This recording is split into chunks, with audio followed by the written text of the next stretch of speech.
So, ang unang gagawin ko dito guys is ipapaano ko muna yung mga medyo may taba. Ayan. So, medyo maingay ngayon dito guys. Pero ayan yung itsura ng ating munggo. Tapos pala, itong aking munggo, hindi ko nilagyan ng kamatis. Kasi since ilalagay ko sa freezer. Ayan, update guys. Ito na yung ating, anong tawag dito? Fried rice. So, yan lang ito. So, ito na yung nagawa natin. And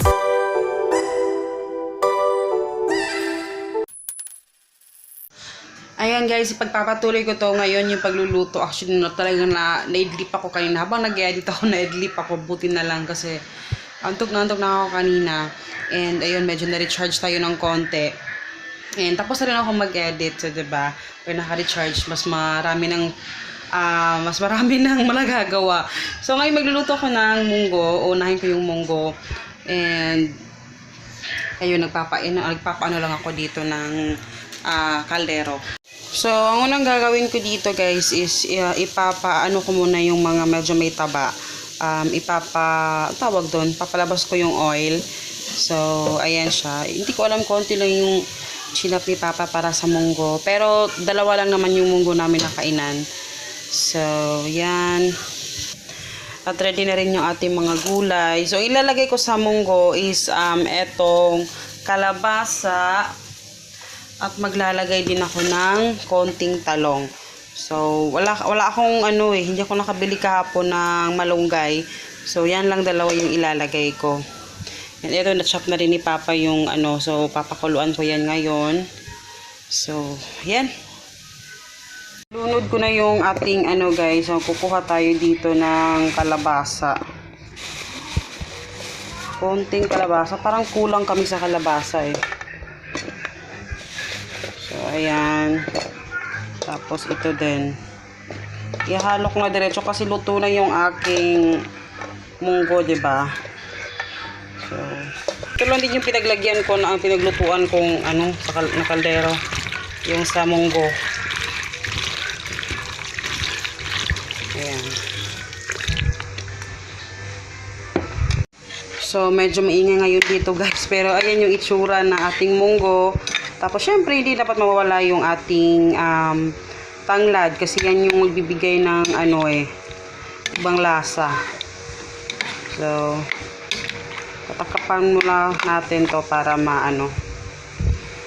Tapos pala, itong aking munggo, hindi ko nilagyan ng kamatis. Kasi since ilalagyan ko sa freezer, so, syempre yung kamatis, parang mabilis masira siya. And masarap din yung lagyan ng ginger, pero hindi ko rin nilagyan kasi aanghang siya. Ay, si Hagrid kakain yan. Kaya, yun yung dalawang hindi ko nilagay. Pero, mas okay na meron.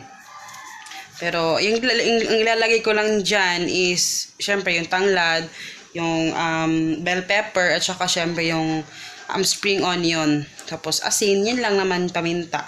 So, tapos eto na rin yung aking broccoli. Ayan. Pinrunch ko lang siya kasi mamaya pagkatapos kong magmunggo, uunahin ko yung fried rice. Next naman yung pinakbet.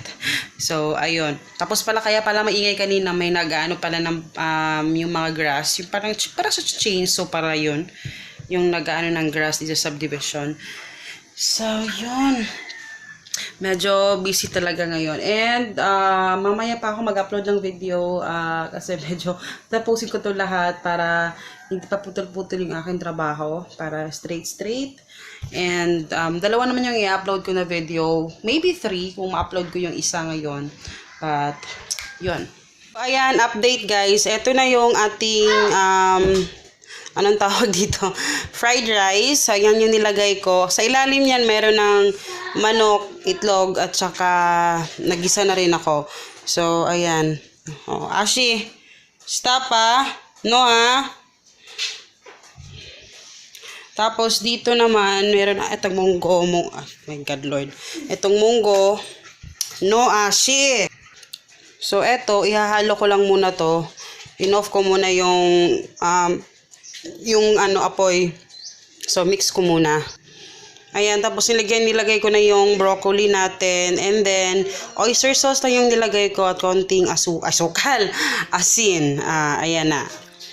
So, ayan, ang sarap niya. Nilagyan ko ng konting toyo and then, yun lang. Tapos, nakikita nyo yung broccoli, medyo malalaki siya. Sinadya ko talaga. Ayaw ko siyang liitan kasi ayokong itago yung mga gulay kasi gusto ko talaga nakakita ni Hagrid yung kung ano yung kinakain niya. Tsaka kinakain talaga niya yung broccoli. Then after nito, maglalagay lang ako sa refrigerator, sa baba, and then sa freezer na yung iba. So, ayan.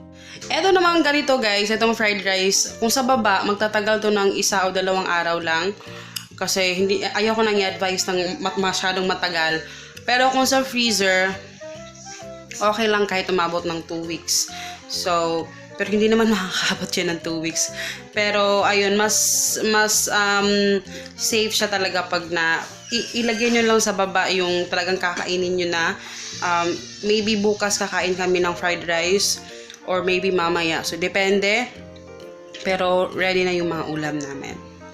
Si Ashi naman, eto na. Pangit ang mata mo para kang pusa. Hi, Ashi! So, ito yung higaan niya. Tapos, nilagay ko yung mat doon. Gustong-gusto niya yung niluto ko na gulay. Naubos talaga niya. Ang lakas na niyang kumain ngayon. Diba, Ati? Diba, Ati? Diba, Ashi? Hindi ko alam kung ano yung balahibo niya, pero sobrang kapal ng balahibo niya, guys. Pero hindi naman yung kasing kapal ng ano, pero makapal talaga siya. Achi, achi, achi, achi. Ayan, update. So, last land, natapos ko na yung ano naman. Dito ko niluto yung pork. Kasi para lumabas yung oil niya. Kasi doon sa stainless ko, hindi siya lumalabas yung oil. Kaya dyan ko ilalagay.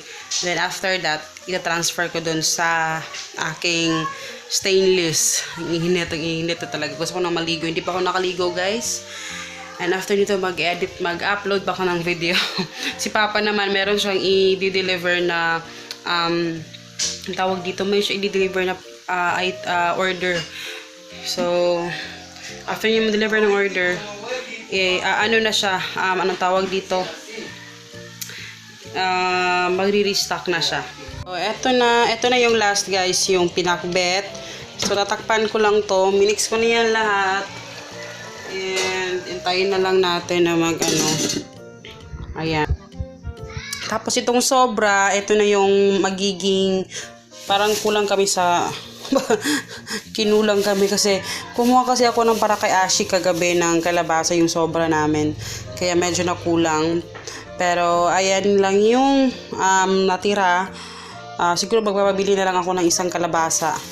So, 30 pesos lang naman yon. And then, ito yung magiging ginataan. So, yan. Finally. O yan, tingnan nyo yung itsura ko, guys. So, natapos na ako sa pag-pack ng fried rice. Ito na lang yung ipapack ko. Pero magpapaalam na ako dito, guys. Kasi baka, meron kasi nagkakanta. Baka makaka-copyright ako. Pero, ayun. Lang ito. So, ito na yung nagawa natin. And, ito din, yung mga gulay na natira. So, ayan siya. So, yun. Hello, guys. Good afternoon. Kami nagluluto ng aming lunch. So, nag-iihaw kami sa labas. Kasi mamili kami ng isda kanina dun sa, may nagtitinda ng isda dito. Tapos, so, eto yung ginagawa ni Papa ngayon sa kasalukuyan. Ito, kinilaw. Iba sa atin yung kinilaw kasi may tabon-tabon. Kasi, hindi ko alam kung sa Maynila merong ganito sa ibang lugar na tabon-tabon. Parang yan, parang pait, pawala ng langsa. Basta may lasa siya. Tapos lang to, tamban. Kita ng Oh, ganito yung tabon-tabon. Hindi ko alam kung sa ibang lugar merong ganito. Pero yan yung ginagamit sa mga ano namin. Tapos suwa. Wala kang suwa pa? Walang suwa ngayon.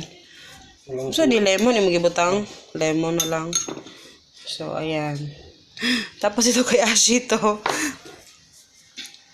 Kasi mina-defrost ko. Yan yung kakainin niya ngayon. Pero marami yan. Ayan. Tulog pa kasi siya.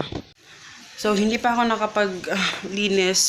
Tingnan nyo na yung mga boxes namin. Ang dami. Ang dami yung mga boxes. At yung mga una nandun pa. Kasi i-arrange ko yan ngayon. Kasi yung mga boxes dito naman ilalagay sa ilalim ng mesa. At saka yung iba doon sa loob. Binili namin yan naghanap kami ng mga boxes kung saan-saan na. So, kinokontak namin yung mga tindahan. So, yan, nabili namin sa tindahan. 4 pesos each. Kinuha yan ni Papa kagabi.